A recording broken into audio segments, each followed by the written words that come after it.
Fala pessoal, e aí, tudo bem? Como é que vai? Estamos aqui para mais uma meditação diária da palavra de Deus, o oráculo do dia. E hoje vamos falar de um assunto bacana, de um assunto legal que se trata do crescimento espiritual do cristão.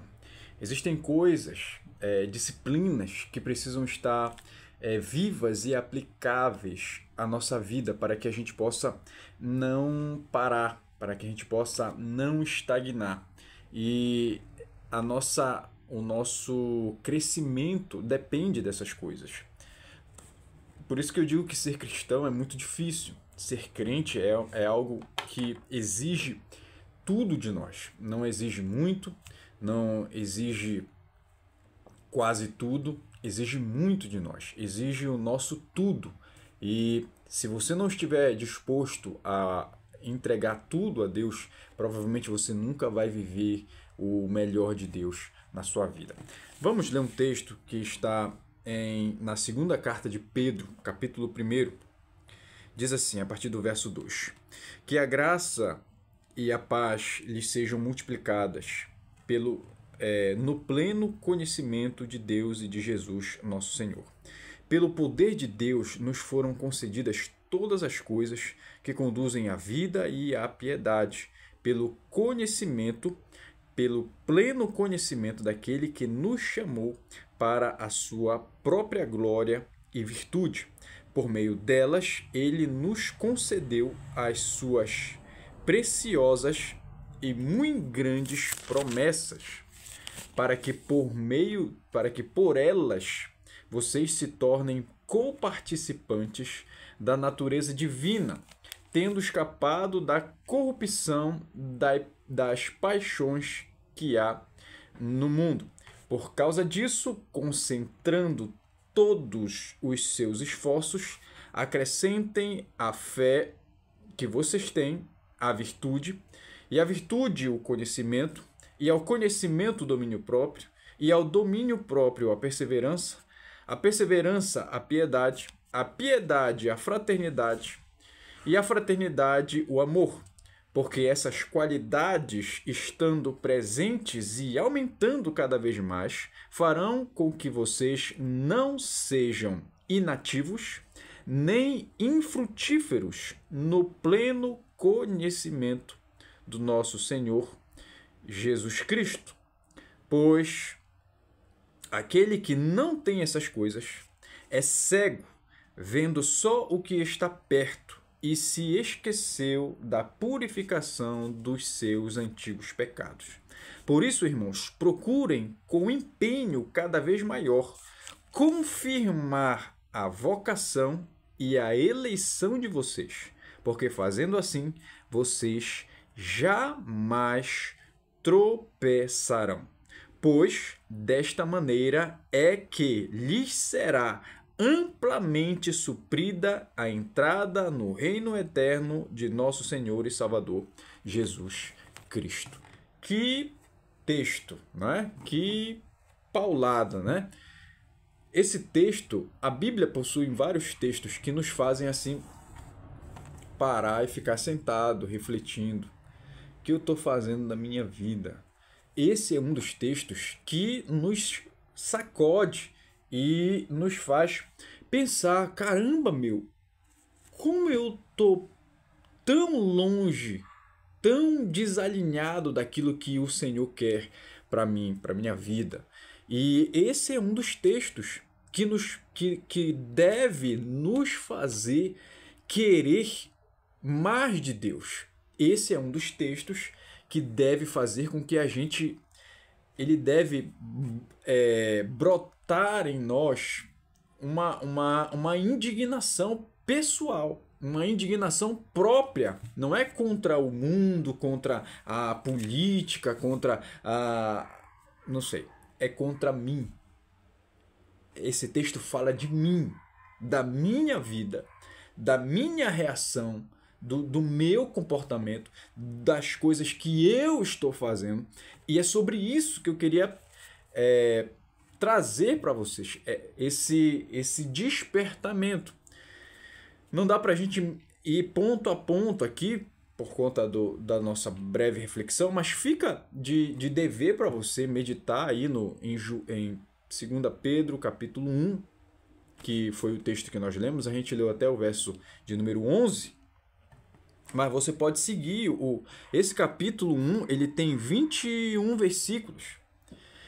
É algo fantástico para nós, para nossa meditação, para o nosso crescimento. Mas comentando um pouco do que a gente leu, aqui no início ele fala que a graça e a paz de Deus, elas devem ser multiplicadas na nossa vida.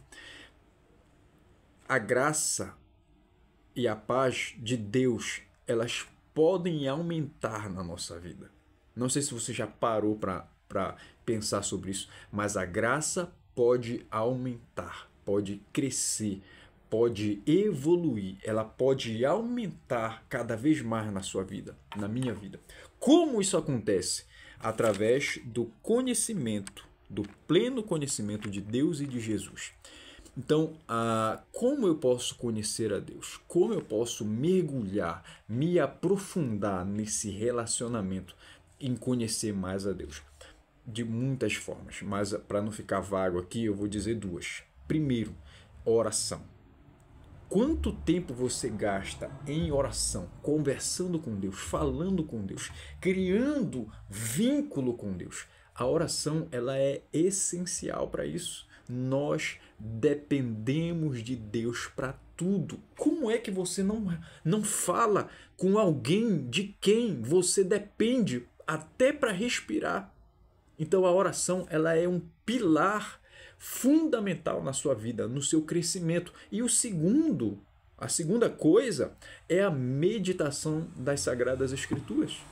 Eu não entendo como uma pessoa pode ser cristã, se dizer crente, amar a Deus, amar a Jesus e não anda com a sua Bíblia. Não para ler a Bíblia nos momentos vagos que há na rotina do dia. Como você consegue? Como isso é possível se você ama a Deus e você não medita na palavra de Deus? Não há cabimento nisso.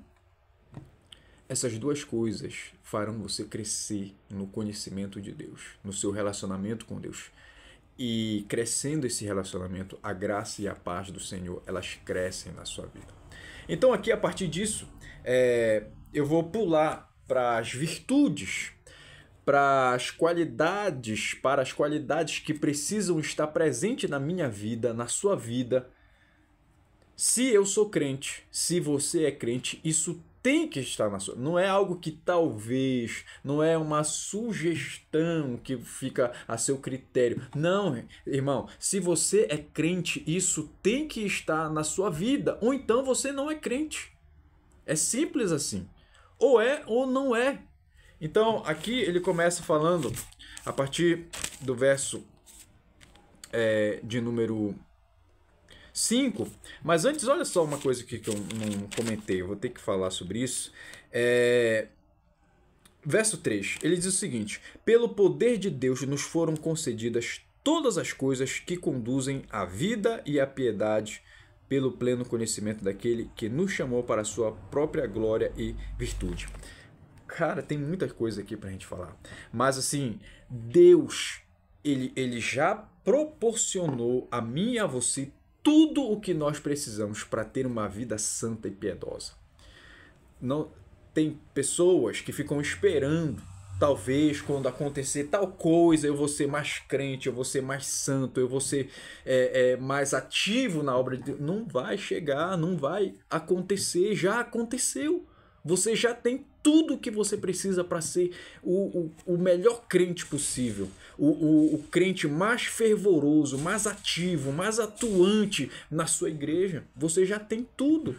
Não espere chegar um momento, descer um anjo, brilhar uma luz. Não vai acontecer nada disso. Não espere cargo para você trabalhar para Deus. Não precisa. O reconhecimento ele acontece depois que você trabalha. Mas enfim, não era isso que eu queria falar. O que eu queria dizer aqui é sobre o seu lugar, o meu e o seu lugar. Esse verso 3 aqui, ele diz que o Senhor, ele nos chamou para a sua glória e virtude. Deus, ele quer que você tenha uma vida virtuosa, uma vida gloriosa, irmãos. Ele quer isso, ele não quer que você tenha uma vida miserável. Ele quer que você tenha uma vida gloriosa e virtuosa. E como eu posso alcançar essas coisas? Conhecendo mais a Deus, buscando a Deus. É assim que você vai avançar e crescer na maturidade cristã, numa espiritualidade elevada que agrada a Deus. Ok, avançando agora. Indo aqui para o verso de número 5, que era sobre isso que eu queria falar, sobre as qualidades que precisam estar presentes na minha vida. Olha o que diz o verso 5. Concentrando todos os seus esforços. Não é meia boca, não é mais ou menos. São concentrando todos os seus esforços nisso. É nisso aqui que você tem que concentrar os seus esforços. Acrescente a fé que você tem. Primeira virtude aqui, a primeira qualidade aqui é a fé. A segunda, a virtude. Tudo que é virtuoso. Virtude é aquilo que está em conformidade com o que é certo. A virtude, fé, a virtude. A virtude ao conhecimento. Invista no seu conhecimento. Busque, estude, compre livros, leia a Bíblia. Conhecimento. Fé, virtude, conhecimento. Conhecimento, domínio próprio. Seja uma pessoa disciplinada, que domina a si mesmo. Antes de você querer dominar o mundo, o próximo, a sua... Não sei o que você quer dominar. Mas antes de você querer dominar qualquer outra coisa, domine a si mesmo. As suas emoções. Tenha controle sobre o seu próprio corpo. Tenha controle sobre o que você come. O quanto você come. Domínio próprio. Seguindo aqui, ele vai dizer... Perseverança. Acrescente o domínio próprio à perseverança. Seja perseverante, irmãos, na sua vida cristã, na sua espiritualidade. Não pense que você vai orar uma vez e tudo vai acontecer. Não pense que você vai pregar uma vez e todos vão se converter. Não pense que você vai... Não, irmãos. Tenha perseverança. Perseverança. Continue, lute, vá adiante. Não vai ser uma vez que você vai falar e tudo vai acontecer. Você não é Deus. Deus é que diz, haja luz e a luz aparece. Você não é Deus. Então, tenha perseverança. Todos os crentes são perseverantes. Perseverantes na pregação do evangelho, perseverantes na busca pelo Senhor, perseverantes em oração, perseverantes em santidade, perseverantes na luta contra o pecado, perseverante na obra do Senhor. Seja perseverante em tudo. Até a vinda do Senhor Jesus. A perseverança ela precisa estar presente na sua vida. Segundo, acrescente a perseverança, acrescente a piedade. Seja uma pessoa piedosa, irmão. A piedade, ela precisa estar presente na sua vida. Ela deve, na verdade, ela não precisa. Você precisa que ela esteja na sua vida. Seja alguém piedoso. Você não gostaria da piedade de Deus? Você não gostaria que alguém fosse piedoso com você? Então, seja piedoso. Você tem condições e você pode fazer isso, tá? Que mais? Fraternidade.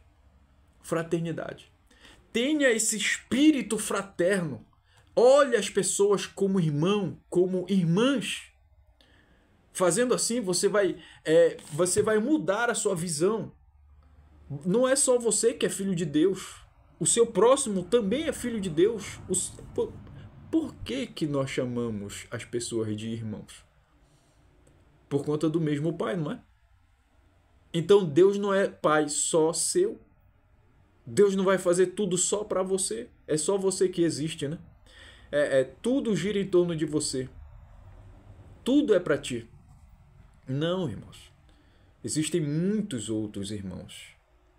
Tem muita gente fazendo muito mais com muito menos.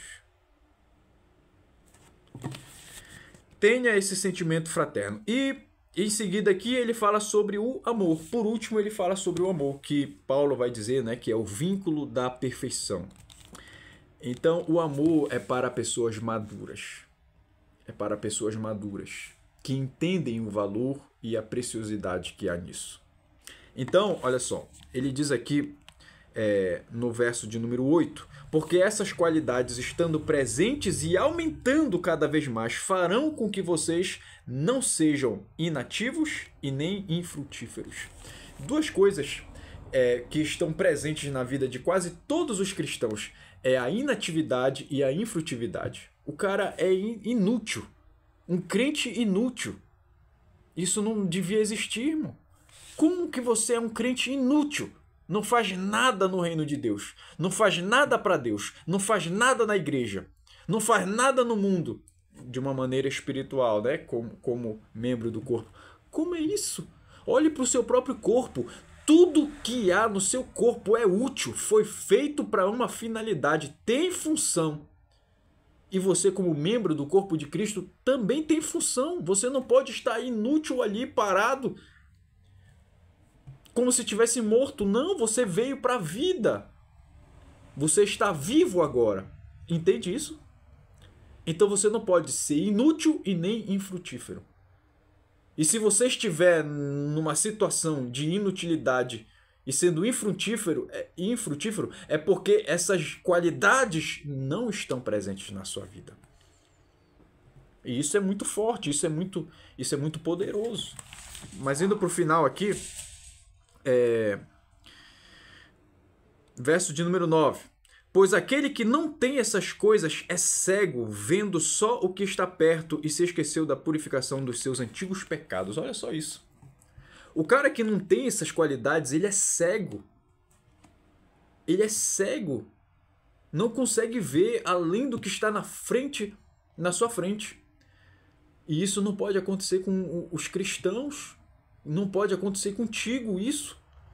Você não pode ser... Como é que você estava morto e você entregou a vida a Jesus? Jesus te ressuscitou dos mortos, te trouxe para a sua glória e virtude e você é cego. Combina isso? Não tem cabimento, irmãos. Não coadunam essas coisas. Não convém que seja dessa forma. Então você não pode ser infrutífero. Você não pode estar parado no tempo e no espaço. Não pode. Não pode. E aí o verso 10, ó. Por isso, irmãos, procurem com empenho cada vez maior confirmar a vocação e a eleição de vocês, porque fazendo assim vocês jamais tropeçarão. Olha só que bomba aqui. Muita gente preso aí, embaraçado com pecados, com fraquezas, porque estão desocupados, mentes ociosas, estão vazios de Deus, né? Porque de si estão cheios. De vícios e de coisas desnecessárias estão cheios. Então, a nossa vida enquanto cristão é de ocupação, é de trabalho. E nós precisamos estar ocupados com essas coisas, com essas qualidades que tomam todo o nosso tempo. Se você aplicar isso aqui à sua vida, você vai ver que vai ocupar todo o seu tempo. E ocupando o seu tempo, você não vai ter tempo para pecar. Porque você vai estar envolvido nessas coisas espirituais, nessas disciplinas espirituais, que só vão te fazer bem. E por último aqui, né, confirmar e tal... Verso 11, para fechar. Pois dessa maneira é que lhes será amplamente suprida a entrada no reino eterno de nosso Senhor e Salvador Jesus Cristo. Aqui a gente fecha a Bíblia, acabou. Quem está ocupado com essas coisas tem o passe livre para entrar no reino de Deus. Quem é crente de verdade, entende essas coisas. Por isso, exatamente por isso, irmãos. Olha só que isso aqui é muito sério. Por causa dessas coisas é que o crente tem a certeza da sua salvação. Porque ele está ocupado com isso. Eu estou trabalhando para o reino, eu quero avançar, eu quero que o reino cresça. E aí, quem está dentro não tem dúvida que já entrou. Quem está dentro não está em dúvida. Agora, quem não entrou, não sabe. Já viu aquele tipo de gente que não tem certeza da sua salvação? Como é isso? Como que você é salvo e não tem certeza? Você não está salvo, irmão. Você não foi salvo. Então, que isso sirva para uma reflexão da sua vida, né? Esse foi o maior oráculo que já gravei, eu acho. A intenção do oráculo era ser 2, 3 minutos. Esse foi 20. Mas que isso sirva de um despertamento para sua alma, para sua vida. Tá bom? Que Deus poderosamente te abençoe. Se inscreve no nosso canal, deixa o like para nos ajudar. Compartilha esse vídeo com todo mundo. Fica na paz e até a próxima. Tchau.